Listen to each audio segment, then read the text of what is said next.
Danielle Langton, welcome to the podcast, The Rich Equation. So excited that you're here. Thank you so much for having me.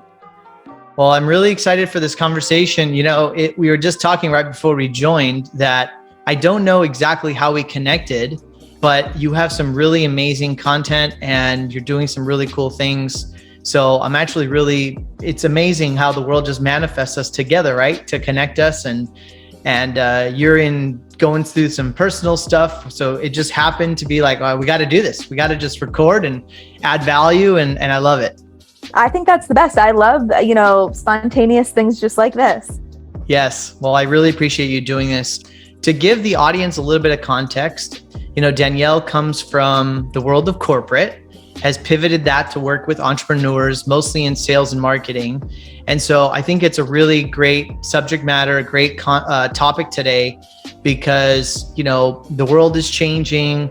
Social media, digital marketing is so important in businesses. And I think a lot of our audience are entrepreneurs or people in senior executive roles in businesses. And so I think this content is going to be really, really valuable. And I'm excited to extrapolate all your knowledge today. Let's do it. So give us a little bit of background, actually, because right before we were recording, you were talking about, the difference between thinking at corporate and thinking like an entrepreneur. Maybe you're, a couple $100,000 of startup revenue or the first few $1 million of revenue. Maybe you have a handful of employees, but you're always kind of solving one problem at a time. And, you work with a lot of entrepreneurs. So I really want to hear from you sort of, what are you seeing as the trends right now? What are the challenges that people are having and what do you feel are their obstacles? Yeah.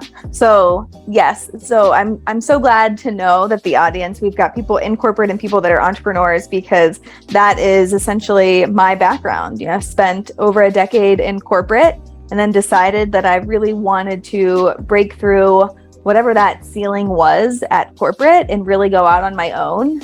And so it's so interesting, just in all of my time in corporate and now having my own business for the last couple of years, just seeing how there are so many similarities. And even when I first started this business, really the intention being I want to help female entrepreneurs grow profitable, sustainable businesses. And what I always like to then say after that is we help women own businesses make money and keep money. That's really the goal. And as we're seeing so many different shifts happening in the world, as we come out of this pandemic, whatever season we're in right now, I feel like I'm seeing a bit of scarcity and a little bit of what I like to call like a winter season. Now I know we're in the middle of, the summer, and I live in Austin, Texas, so it's hard to talk about like the winter, but I feel like a lot of people are almost preparing for a winter in their life, maybe with not spending as much, maybe not investing as much. And so I feel like there's a bit of scarcity and maybe, holding things a little bit closer than perhaps they were a couple months ago whenever we were getting out of this pandemic and people were traveling and spending more money. And so that's really the shift I'm seeing right now. And I would say that's across the board, whether you're in corporate or as an entrepreneur. I think just as a human, we're kind of bracing for something that maybe is a little bit unknown. Cautious. And how are you seeing that in their actions or their behavior? Or is it about spending and like really investing in their business? Is it about getting additional resources like coaching or training? Is it like, we're just going to pull back on everything and tighten our costs? And where do you see it really show up? So I'm seeing it in a little bit of both. I'm seeing one being businesses looking at their expenses and really saying, do we need all of this? Like, do we need all of these employees? Do we need all of these different tools or software that we're using? Like, what can we kind of eliminate cost-wise to get down to be potentially like a pretty lean organization? And then I'm also seeing it on the other side when it comes to investing in not only personal development, but also in growing the business. It feels like people are pausing, thinking a little bit more about, as we are going into this next season, not really showing up and being as willing to purchase or move forward with investments. Tell me about how, as an entrepreneur, you definitely achieve these certain types of roadblocks or these milestones in your business. Explain to us how you see entrepreneurs struggle through their own mind story of money.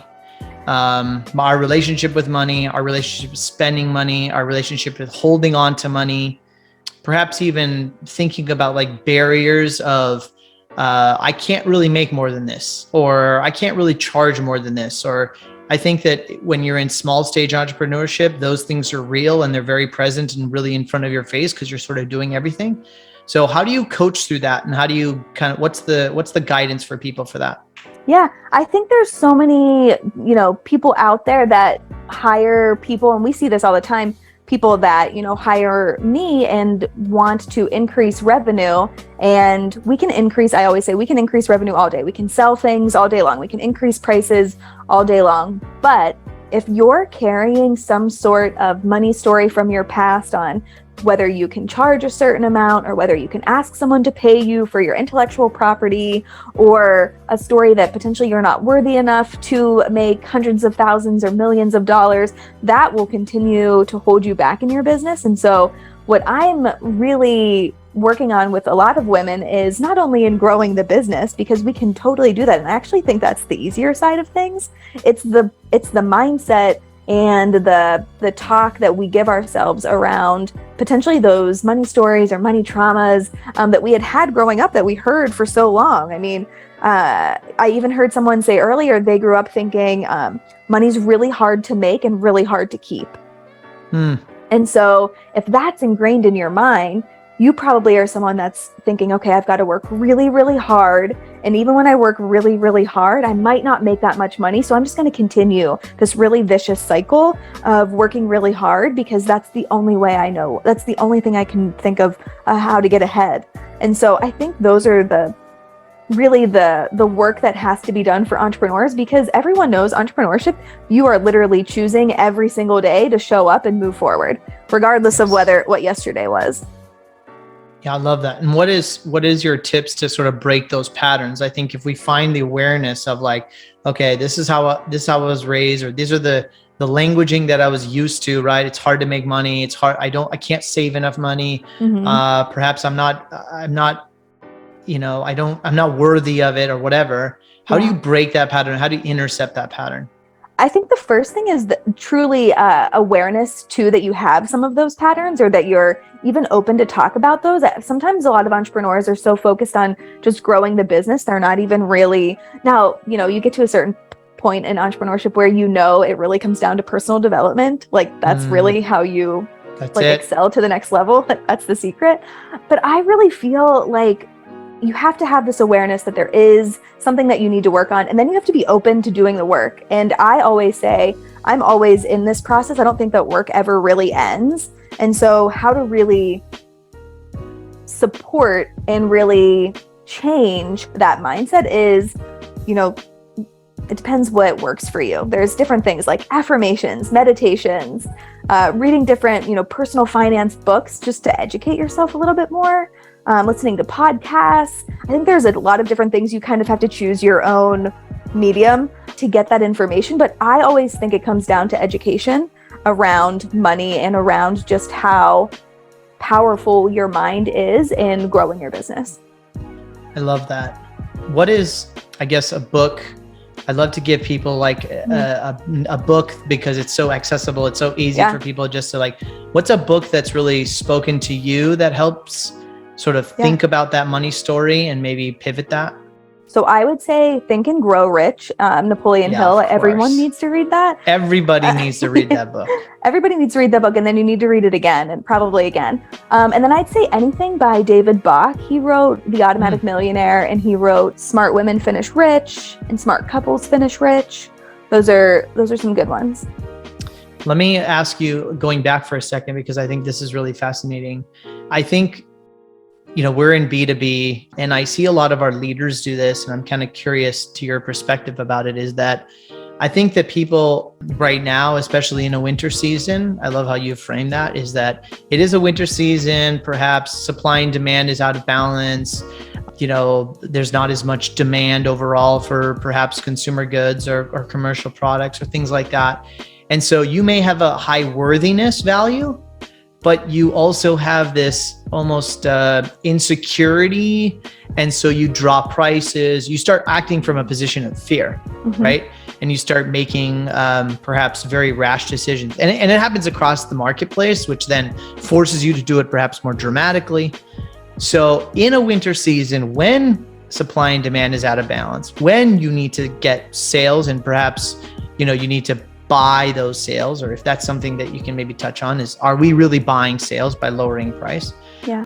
I want you to comment on that specifically, because I know that a lot of entrepreneurs are struggling with this right now. Like, oh my God, I can't make the margin I used to make, or I have to be competitive. I have to slash my prices to continue to bring dollars in the door. What's the right approach, thinking, mindset, and programming for that? Oh, I absolutely love this question. I feel like if you are not clear on what your reason is for wanting to continue to grow the business, other than we want to generate revenue, other than we don't want our business to be in the negative, what is it really driving you about, what is it that really is success for you? How are you really, what are your values around money? And why I say this is, you can cut prices, you can launch new products, you can do all of these different things, but if it's coming from this state of scarcity or fear or lack, like you mentioned, it will not be successful. And so what I have seen is, in periods like this, people will say, well, I need to generate revenue, so I'm just going to launch a new program, or I'm going to do a couple of sales. And when they do that, when it comes from a place of scarcity or lack, you might not get any sales out of that. It might be completely quiet. And so I think when you get really clear on, why am I actually running this sale? Is it just because I'm desperate and need money to come in the door? Or is it because I want to serve my clients and I know this price point is a hell yes for them at this point, and we're both going to win? Totally different mindset than, holy shit, our business is going to go under. I better hurry up and run a desperate sale. I think, just to add on to that, I think people think, we talk about scarcity and abundance mindset. If it was easy to have an abundance mindset, everyone would have an abundance mindset. Exactly. But the reality is that there is plenty of opportunity out there, but it's really challenging to run from opportunities that are perhaps falling through and buying things, and you're doing desperate things, because it's scarier to sit back and do nothing, or scarier to allow things to show up or play different strategies. And I find that super fascinating. I think that what COVID has taught me, at least, is that there is opportunity everywhere. For every business that was going out of business, there was a business tripling or quadrupling, right? So there are plenty of opportunities, but it's not easy. No, and I would say it really comes down to, especially when you're choosing the route of entrepreneurship, it really comes down to, how much do you trust yourself? If you're turning down opportunities, or you're saying no to things, and you're really waiting for things to show up, it's you trusted yourself to start this business. How much do you trust yourself that it will continue to be successful in the right timing, versus being, desperate and, doing anything and everything that you need to do? I really think it comes down to really trusting yourself. I mean, that's entrepreneurship in a nutshell. It really is. I think you're hitting a lot of these important points. If you don't have confidence in your product, it'll start getting exposed. Then it comes down to, okay, I don't have confidence in myself, right? All of these things are signals. They're little Buddha, little triggers to test our resilience. Yeah, I'll even tell you a personal story about learning through, really living through, another type of winter season or something in which, things go a little quiet. I always say that I really enjoy a slow summer, an actual true summer season. I don't want to be on a lot of calls. I really like to have my time. And so this was a couple years back, and I put that out there that I really wanted a slow summer because I wanted to be able to do whatever I wanted with my time. And then I saw the revenue dip, and I said, okay, we need to launch, additional one-on-one clients. We need to launch a new group program. But one of my core values with money is freedom and time. So here I was seeing the contrast, doing the complete opposite, adding new clients, wanting people to pay me, so that I would have less time, but more money, which is complete opposite of what I really want. And so there was a lot of scarcity and a lot of lack in there versus just trusting myself to really go through a slow summer to know what would be on the opposite side of that. And so that's whenever I mean talking about like, what are your values when it comes to money? That's exactly what I mean. Getting clear on that will tell you whether you're coming from a place of abundance or a place of scarcity. So let me ask you, in that specific example, who did Danielle have to be, and what did you have to do in that order? It was probably one of the best lessons I ever learned, because at that point I moved forward and I launched individual, like one-on-one clients and a group program. I had no one sign up for individual coaching, and I had about a quarter of the people that I would have expected for a group program. So I was not who I needed to be, but on the outside, or coming out of that, I really learned who I needed to be in order to move forward in my business, because you're not just going to go through that one time in your business. That's not just going to be, you're not just going to have one quiet moment in your business in which you need to make a decision of, do I sit back and really trust myself and trust this season, or do I throw everything that I can at the wall and see what sticks? So I actually do want to get into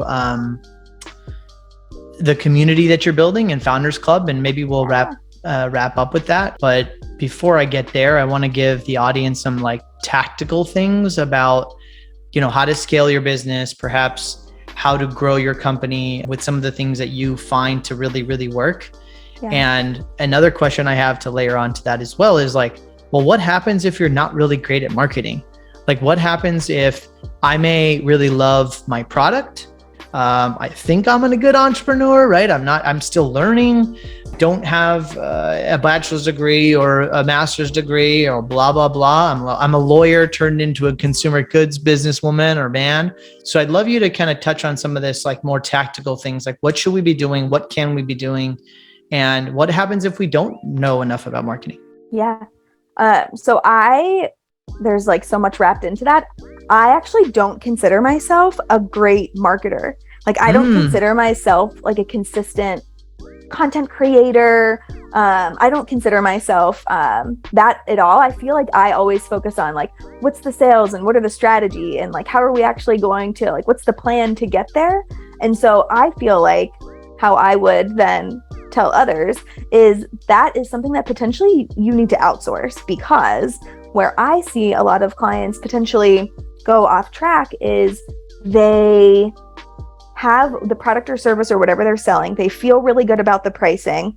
They want to continue to grow the business, but there's never been like a true plan of, well, what is our audience acquisition, or who are we even selling to? So a lot of people pay a lot of attention to what's the product, what's the service, who are we going to market to, what are we going to price it for, how are they going to buy it? And then there's usually little talk around growing an email list, growing a text list, starting a podcast, getting on podcasts, sharing content consistently. And so I feel like they almost need to be equal. And I've never heard anyone really talk about that in a way, because people are always like, build the product, get it out there, hire people.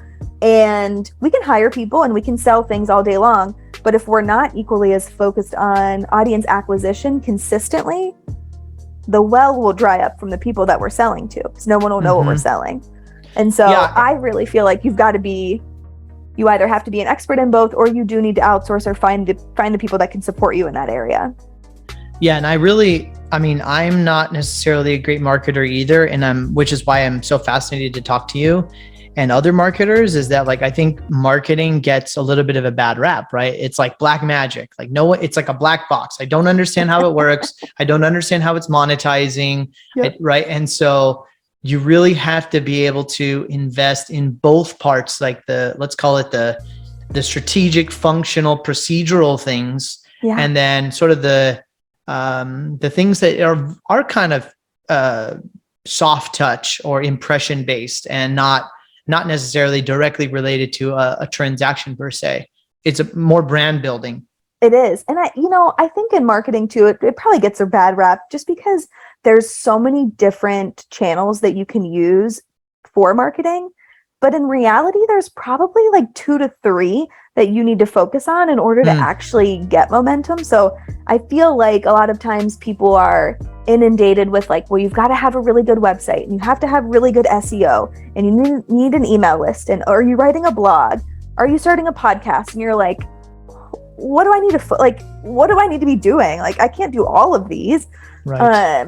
And so I really feel like, especially, regardless of, or it depends on where they are in their entrepreneurial journey, but I think it really needs to start in like a very simple form of like, what are the like 1 to 3 channels that will really work for you when it comes to converting clients? I think it's so interesting that you say you're not a great marketer. Your marketing is fantastic. Thank you. Yeah, I have, obviously I have help on content as far as making it look pretty. I can come up with like the words, but I'm not like the creative behind any of that. Right. Yeah, that's a good point, is like outsource what you're not great at. Make sure you're focusing on the right messaging or the right audience acquisition, but outsource the things you're not great at. Yeah. And I'm not like a creative director or, a graphic designer. So that's the first thing I outsource. What percentage of, I guess, revenue or cost should companies, let's stay focused in sort of the small to medium sized business. What's a good ratio for people to think about that in terms of cost or spend? And like whenever the right time to outsource?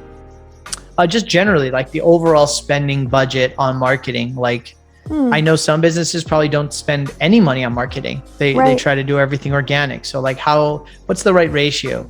And I don't know if I'm going to answer this way. I don't know if there's a right or wrong, because I actually know many businesses who do not pay for any like paid advertising or like a sales team or anything like that. They've actually have really smart strategic ways to get their product out organically. And so of course I love that, because then that's just more money in your pocket. But I feel like whenever it gets to a point in which you have had sales previously, you've got a great product, and you're getting to a point now where you're like, okay, I really want to take this to the next level. We've got other channels that we're using to bring customers in, but we need to have a bigger reach. That's when I think potentially, going for like paid advertising or paying for more marketing is probably best. I don't think you need to. I personally have never paid for ads or anything like that. It's all been organic. So I actually think you can grow your business pretty far until you want to invest in paid advertising, something like that. I don't know if there's a right or wrong ratio, because I've seen people make millions without ever investing in paid advertising. Tell me about patience, because patience shows up for me when it comes to marketing or sending out message, because sometimes it may take a certain customer 6 months, 12 months, even longer to penetrate their subconscious with the idea or the message or the product you're trying to integrate with them on. And you may be spending tens of thousands of dollars every month, and you're just not seeing that return, and you may get anxious or impatient. So tell me about how you see that showing up, and what should we do when we get impatient? Yeah, I feel like it depends. So if you're looking at something in which you're paying for advertising and you're not seeing that convert, then that's a completely different story than if you're going the organic route and you're not seeing things convert. I think the patience is a little bit different, because one is free and one costs money. Right. One you need to be a little bit quicker on pulling the plug on. And so I feel like if you're getting impatient, you've been running ads, and I'm not like a paid advertising expert at all. It's not my zone of genius. But whoever you are paying, if you are paying for advertising, I always like to know, like, what is the specific time in which I can expect to see a return on investment? Like, how long should I be investing in this before I should expect to see either money back or that our conversion rates are going up? I think you can have shorter patience when it comes to that, versus obviously if you're doing something organically, just knowing that it takes a really long time to build trust. I mean, that's what you're doing, right? Whether you're paying for it or it's organic, you're really trying to build trust. And so if people aren't resonating with you or your messaging, potentially, whether you're paying for it or not, you're not really connecting with your audience. And so I think that probably is more important than pulling the plug on advertising. Let's talk about your community, Founders Club. I think this is super fascinating. I love what you're doing here. It's super inspirational, and I think more women need this. I think more men and women need this. Everybody needs this. But I love when I see these communities build and are successful. So tell us a little bit about Founders Club, how it originated, and what's going on. Yeah, so of course, coming out of corporate, I really took my consulting hat and I just decided I would do that same sort of consulting for women-owned businesses. And I did that for a couple of years on my own. And then I decided, well, what if we brought more women together? Totally different than corporate, right? Like, what if we bring a bunch of women that do different things, but that are at a similar stage? And instead of looking at it as like a bunch of competitors, what if we actually learn from one another? Like actually sit in a room together and share secrets of what works in our business. And so we launched it for the first time in 2020. And it has been phenomenal. Bringing women together that are all, so the Founders Club is specifically for women who are looking to do multiple six figures in their business and revenue. And whether they have like a small team and they're just getting their team really built out, but they have to have like proven sales. They've got to have a proven You have to have concept. a little bit of traction. Yeah, you got to have a little bit of traction because then we can really build on that momentum. And essentially we meet every single month virtually. We also meet twice a year in person at a retreat that is planned. And it has been so wonderful to just watch when one person has momentum and is winning in their business, how that impacts somebody else who may be going through more of a quiet season in their business. Or, you know, someone is having, let's say, an issue with, you know, growing their email list, but someone else is currently crushing it, and just sharing that kind of knowledge where before, especially as an entrepreneur, it can feel like you're on an island and you're like, I don't want to admit that I can't grow my email list. Like everyone's going to think like that is like small peanuts and like we shouldn't even be worrying about that. But in a really tight knit community, it's so powerful to not only talk about the wins and share on how women are growing, but also on the things that people are getting a little bit stuck on so we can work through them together. So the Founders Club has been incredible. It is my absolute favorite way of working with clients. I love that. I mean, more people need this. I think it's amazing how much you can increase the odds of success. Right? Yeah. Like when you're going solo, I mean, there's so many things you just don't know. And when you put yourself in this community, like it's like rocket fuel. It is. And it's one of those, I don't know who said this. I don't know if it's like a Tony Robbins quote, but the whole idea that like success leaves clues. Yes. Like you don't have to like reinvent the wheel. Like, if you put yourself in the right room, there's going to be people that know the answer and that want you to succeed. Like, let's think about that for a second. Like there are other entrepreneurs that are other women, you know, specifically for the Founders Club that actually want you to succeed and are there to like help you succeed and share about your product and service. And so, yeah, it's really, really beautiful. Who has been your mentor or influencer that you've really learned from or are learning from now as you up level? I would say whenever I was transitioning out of corporate into entrepreneurship, it was Jenna Kutcher. She does the Gold Digger podcast. Yes. Which I had the pleasure of being on back in 2019, Awesome. Which is hilarious because I would listen to her podcast as I would drive to the office and as I was like resigning, like, you know, learning everything that I could in order to leave. I would say she was probably one of my, you know, biggest mentors and just has done really great introductions for me in my business and really just showing she went from Target to entrepreneurship. And so she's someone to this day that I continue to keep in touch with and learn from. She's a killer. She's awesome. She's awesome. Just really, really, really great. And then there's so many. I'm like a personal development junkie. I heard you touch on Tony Robbins a couple times. Yeah. I heard some Tony Robbins phrases. Like been to Tony he Robbins. Talks a lot about the season of winter. Yeah, I've been to UPW. Yeah, I mentioned David Bach, Napoleon Hill, just people like I'll take it all in. What are you most afraid of What are you struggling with? Ooh, in the current season, I am wondering what it is like to take maternity leave as an entrepreneur. Ooh, a whole nother journey. Whole new journey, because everyone thinks when you work for yourself, you don't really have to ask. I don't have to ask anyone for time off, but you also have a business to run and a team to support and clients to support. And so that is something that's like a very real concern. Like, how do you take enough time? How do you make sure you're supported enough? That your team's supported, your clients are supported. So yeah, that's very real right now. Well, I give you a lot of credit and a lot of grace through that process, because it's not for the faint of heart, for sure. That's right. Thank you. So as we kind of wrap up, let me ask you a few final questions. For you, what does it mean to live a rich life? For me, to live a rich life, it means freedom and autonomy.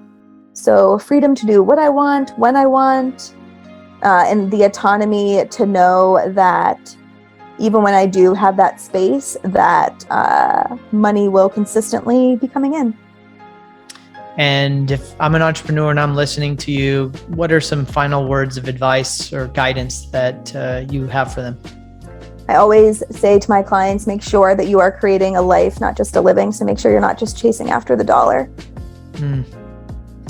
Well, Danielle, I sincerely appreciate you doing this. I know you're about to have a baby, and I wish you so much happiness and success, and your life's about to change. And thank you so much for joining us and dropping some knowledge and being here today. Thank you so much for having me. This was great.